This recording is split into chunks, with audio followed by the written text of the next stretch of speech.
The BMW i8 is all about performance and about fuel efficiency. Just look at her beauty. Her lines and shape have dynamic and performance written all over her. And that's not despite the plug-in hybrid system, but because of it. Fitted on the front axle is the latest example of our new BMW eDrive technology. It's an electric motor that delivers 131 horsepower and 250 Newton-meters torque. On the rear axle operates the twin-power turbocharged three-cylinder engine. It is the ultimate lightweight unit, delivering an output of 231 horsepower and 320 Newton-meters of torque. This makes for an impressive 154 horsepower engine output per liter, which is a value you find in motor racing. The electric motor and the petrol engine deliver a combined maximum of 362 horsepower, which is good for a top speed of 250 kilometers an hour. The latest results from BMW test tracks show that the sprint from 0 to 100 clocks at just 4.4 seconds. So overtaking on roads will give a new meaning to your concept of acceleration, because the electric motor delivers torque practically from the standstill. Rushing the throttle packs an immediate punch, even eliminating the slight dip of delivery due to the common turbocharger lag. But driving performance is not about power alone. In fact, the BMW i8 introduces an all-new architectural concept. The entire body is basically split up into two segments, which makes for a low center of gravity and an equal weight distribution between the front and the rear axle. B, the body is in large parts made of aluminium and carbon fiber, which makes it light and rigid, which is essential for great road behavior. And C, the obviously aerodynamic body adds to the sharp driving dynamics and performance. They say the BMW i8 is a sports car with a powerful engine, but it also has an electric motor. They say you can drive it all electric, making no sound at all. I'm not sure I got it right here. I'd say you got it right. You are touching upon our drivetrain concept, which we call BMW eDrive. It basically consists of our self-developed electric motor, a high-voltage battery, and an intelligent energy management. What the slightly intimidating term energy management stands for is, simply put, an operational system that optimizes the interaction between the electric motor and the battery, with the goal to maximize the performance and to minimize energy consumption. Come on, let's take a closer look at how you, as a driver, would experience BMW's eDrive. I like these fancy scissor doors. Now, here's the start button. Let's punch it. And what we hear is no engine sound.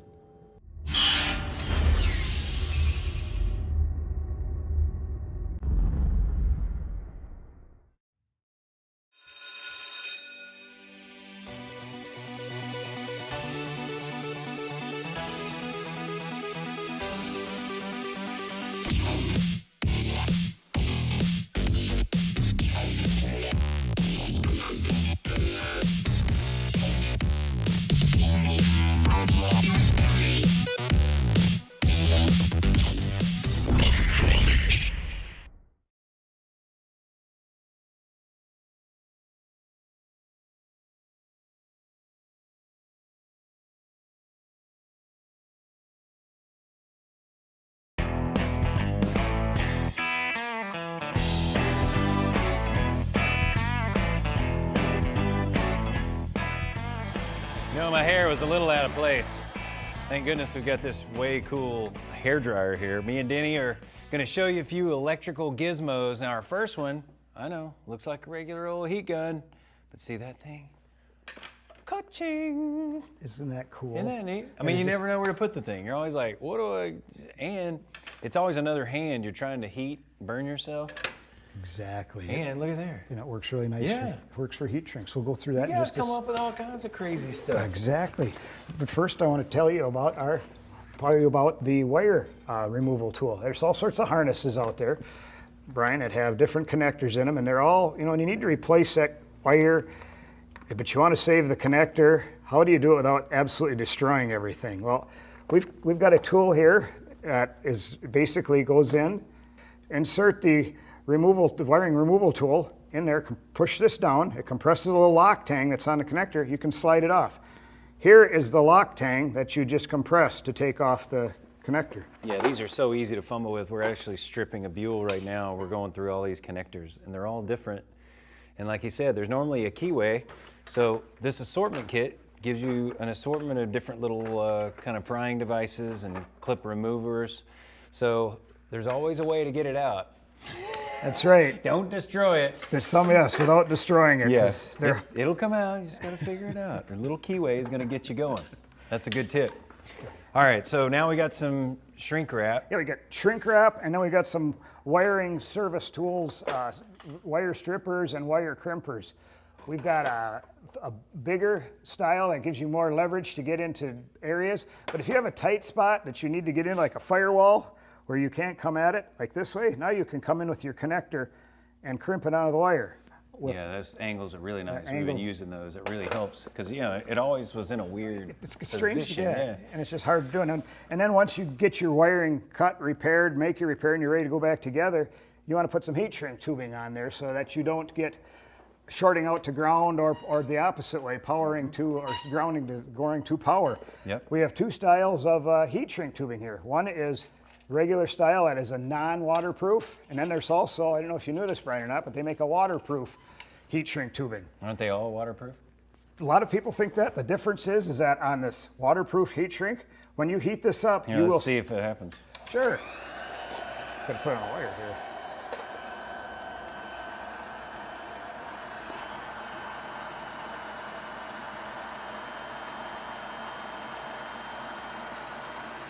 See, there's a glue coming out of the heat shrink tubing that seals around the wire. So depending on what where you want to use it, obviously there's a price difference between the waterproof ones and non-waterproof. But if you're using this under the hood in a salty, rainy conditions, this is the way to go. Yep. Underneath the car, marine applications. Yeah. Internally use these. And we've got, Good tip. They're available all the way through different sizes. All right, so we'll just do a quick little demo. Let me grab myself a little crimp here, maybe a tool. Now, a lot of times you want to go ahead and have your heat shrink on. But we're just, for demo, we're just going to go ahead and have it off because we got a base wire. Can you see that okay? Crimple! All right, put a good crimp on it. Check it. Yep, seems pretty good. Go ahead and crank up our heat gun there. Put your heat shrink on. Now, I used to solder everything beforehand. Really, you know, some of these terminals have become so good. None of the factories solder anything hardly. They really become good enough that a lot of times now we're just pretty much switched over to the crimp, much to my dismay. I really liked soldering everything, and that was kind of our MO around here for a long time. But you know, got to be where now they're so good that They are, and they seal up good, as you can see. Yeah. The crimp around there is very nice. all right, well, anyway, hopefully there was some good tips for you. If you need to see more, otctools.com. Check them out.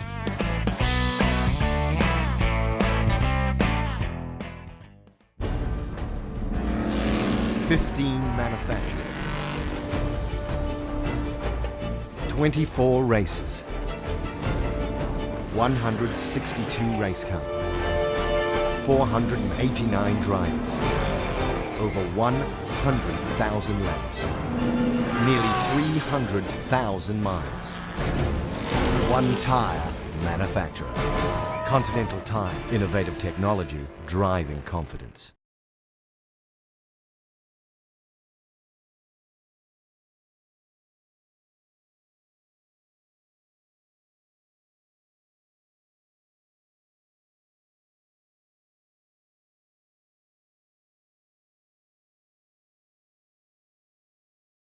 There's a coming revolution between the mobile technology that connects to your car and the way they price auto insurance that is gonna make it a tech story. And that's of big interest to the smarter as well as the stingier driver. The idea is to share information about your actual driving behavior with your insurance company. This is typically done electronically. If that information shows that you're a lower risk than your policy assumed, you would be in for a monthly premium discount. Now I've got your attention. Okay, so where does this data come from? Well, in today's modern cars, there's a thing down under the dash here called an OBD2 port. Cars since 1996 all have one of these. And that has a wealth of data coming from the vehicle's various sensors all the time about how you drive, how much you drive, and the kind of inputs you give your vehicle. Now, a few years ago, some insurance companies began to tap into that data, offering customers the ability to plug in a custom hardware dongle into that port that would gather and report information about their driving back to the insurance company. But you see, insurance companies don't really want to be in the hardware business. That's not what they do. Now, more recently, insurance companies have begun to take advantage of the fact that, first of all, most of us are carrying a smartphone now, which has the ability to run an app, to process data, to connect to the internet, do all the things that are behind usage-based insurance data reporting. Secondly, there's telematics in many cars now, these various sort of concierge and assistance systems that are wirelessly connected and managed by a telematics firm. Think OnStar or Lexus Informed. For example, State Farm is one of the insurers that have already launched a usage-based discount program that can save customers on their premiums based on their driving mileage and or some other behaviors. Now, by whatever technology this information gets back to your insurance company, and by the way, it's always voluntary, it can reflect a lot of parameters of how you use your car. What time of day do you drive? A lot real late at night when accidents are more common? How's your average speed? Do you brake and corner hard? Do you buckle up every time? All this data, by the way, is typically gathered already by your vehicle's black box. What's new here is sharing it with your insurance company and the new technologies that make that easy. Okay, so you can save some bucks on your insurance. What's in it for your insurance company? First of all, this kind of program will tend to attract low-risk drivers. I mean, you'd be a fool to engage in more revelation of your driving behavior if you're a high-risk driver. Okay, now reality check. Usage-based insurance is still really rare. Most folks have never heard of it. Most of those who have don't really understand it or the technology behind it. Secondly, there's a privacy issue here. I mean, most of us are not used to sharing data about our driving habits. We are used to sharing data about everything else, interestingly enough, but driving still remains a different zone. And third, until very recently, the hardware to make this happen was clunky and proprietary, which kept it very limited. But if you look at the rise of connected cars, which are real already, and personal information sharing, from Facebook to fitness bands, I think usage-based insurance is a matter of when, not if.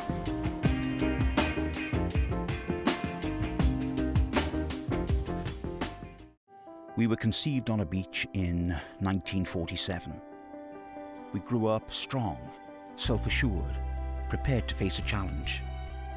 Then we raised a family to be proud of, like father, like sons. There to face the new millennium with confidence and capability. So 65 years on, Land Rover continues to go above and beyond.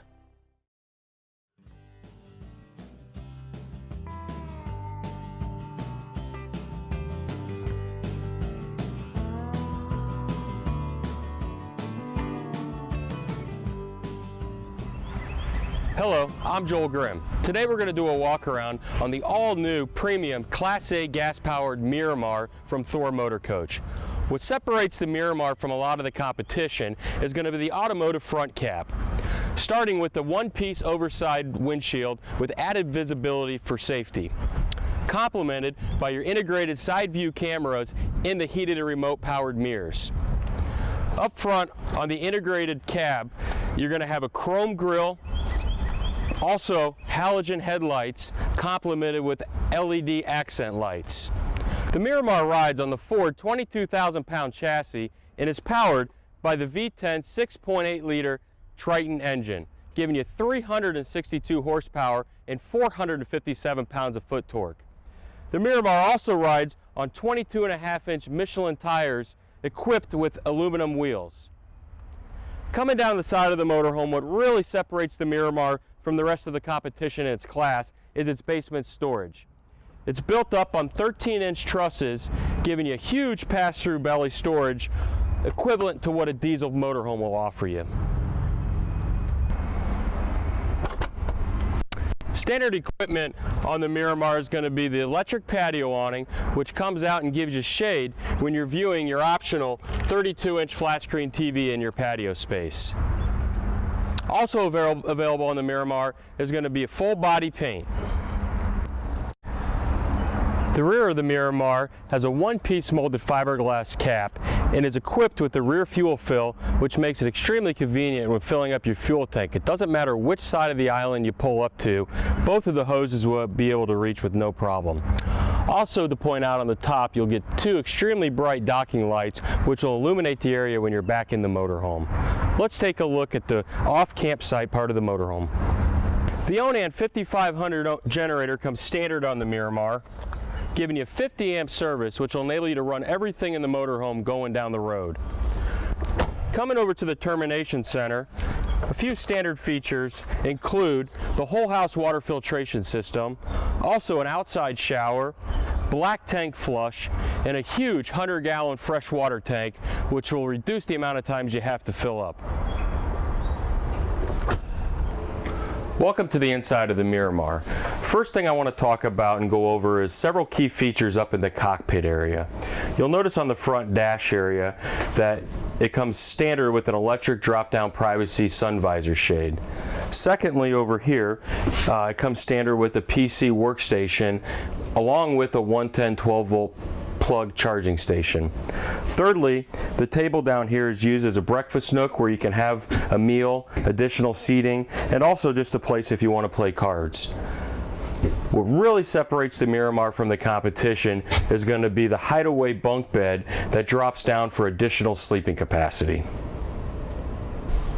The residential features continue through the living area of the Miramar motorhome, starting with the soft touch vinyl ceiling, which acts as an extra insulation barrier and also a noise deadener. The flooring system from front to back is also going to be a residential linoleum flooring, which makes it extremely easy to keep clean. In the kitchen area, standard is going to be a solid surface countertop and sink covers, and you'll also get additional countertop space with the pull-out drawer. You'll notice over here, over the range, is a 30-inch residential microwave oven. Also in the living area of the Miramar is a two-tone leatherette hide-a-bed air mattress sofa, along with an oversized U-shaped dinette, which gives plenty of seating area and also additional sleeping area as this table drops down for a second bed. Over here we have the upgraded roller shade, which will give you complete privacy at night and assure that you're going to keep the sunlight out of the motorhome during the daytime. All Miramars are equipped with a premium Denver mattress sleep system and also offer a full walk-around bed. Thank you for taking the time today to view the all-new Miramar motorhome from Thor Motor Coach. For more information, please visit thormotorcoach.com.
Today we're going to talk about, before we polish a car, we need to prep the surface and make sure that we remove any surface contamination in the paint. What I have here is our glossed clay bar. This is a mild cleaning clay bar that will effectively pull off any contamination like metal particles, rail dust, tar, or any impurities from the road we get from driving. This is a very crucial step to detailing and polishing your car, which we're going to talk about later in our polishing video, but we're going to show you how to properly use a clay bar.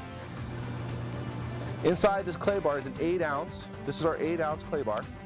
It comes in a clear plastic wrapping. So what we're going to do is we're going to go ahead and remove this plastic, and we're only going to use half of the clay bar. Now, most clay bars we buy in the market are only 4 ounce, but everything that Glossy makes is professional grade. So what we're going to do is to conserve, we're going to go ahead and we're going to tear this clay bar in half and put the other half back in the box, okay? Now, one of the things I recommend, if this clay bar is pretty hard right now, is taking it and put it in a bucket of water, a soap bucket like you see here, and letting it absorb for about 5 to 10 minutes. This will make it more pliable because we're going to actually shape this into a pancake form. The bucket's been in here for about 5 or 10 minutes. Now, as you can see, it's become pretty pliable. So now I'm going to go ahead and put this into a pancake form, okay? Now our goal here is to flatten it like a pancake, and we're going to do section by section.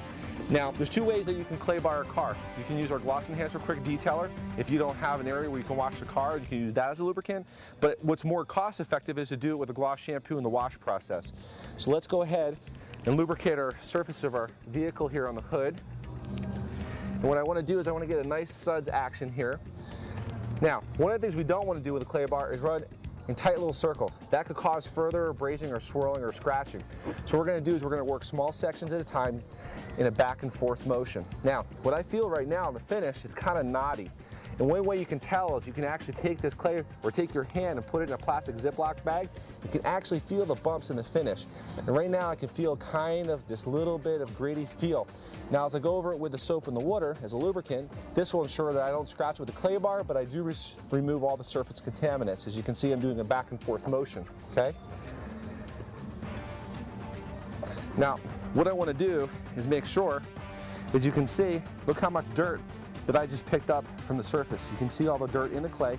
That's coming out of the paint finish, and that's is really important if we're going to wax or polish our car, that we remove all that surface contaminations, and this is a very safe way to do it.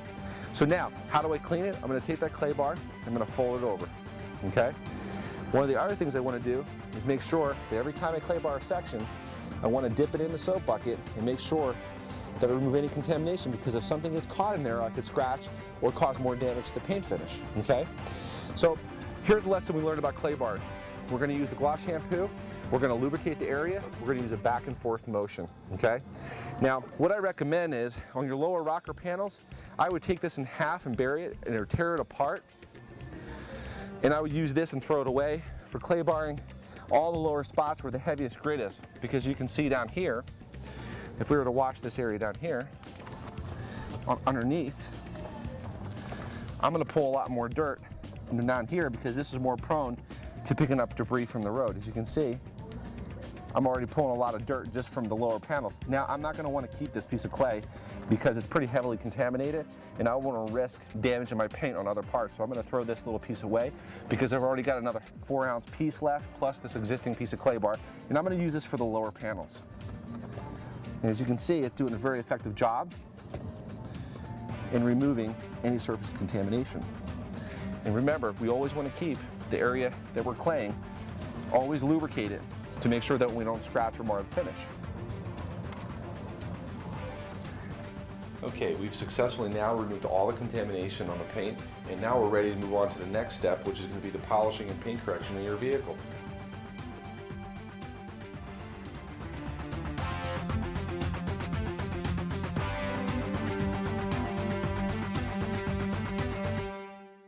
You don't go and you get partials or dentures right away. You kind of go, okay, no, there's just a few missing, no big deal. And you learn how to cover it up. You learn how to smile without not really smiling. And if your teeth are causing you any kind of grief, aggravation, discomfort, whatever, you need to call Clear Choice. You need to get in there. It is a place of life-changing, you know, I love it. I just love it.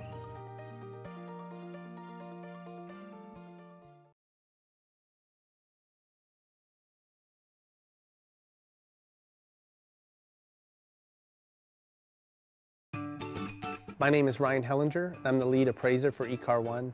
It's my job to make the appraisal of your vehicle as straightforward and transparent as possible. Our process, I mean, most people are very satisfied with it. They can, at the comfort of their home, they can input their vehicle information on our website and they can get an offer. If you're in the Dallas area, you want to come by and visit us, you're more than welcome to bring it by our location, and we'll have one of our appraisers appraise your car while you test drive one of ours, or just while you wait. And if you decide you want to sell the car, we'll give you cash for the car. The first thing of every one of our appraisal process starts with a VIN number, just because we can check the history of the vehicle. And that adds value to the car, especially if a car is serviced and well taken care of. Also, other options add immensely as far as navigation, the sport package, Bluetooth. The car with these options are worth more money. So that's very important, to accurately assess your car and to make it to allow us so we can evaluate and get you the most money for your vehicle. So we research specifically your vehicle with the miles and packages that it has. We've even run into situations where the customer was actually surprised about the value of the vehicle. It was actually worth more than what they thought it was, which is always a good thing. Also, with our appraisal process, each vehicle is individually appraised. We don't use any kind of mathematical equation to evaluate our cars because every car is unique based on options, miles, conditions, what packages that car might have. All that stuff add value to a car. So our appraisal process at eCar1 is simple. If you want to come in, you want to trade in your car, or if you decide you want to sell it and we'll give you cash for your car. It's really that simple.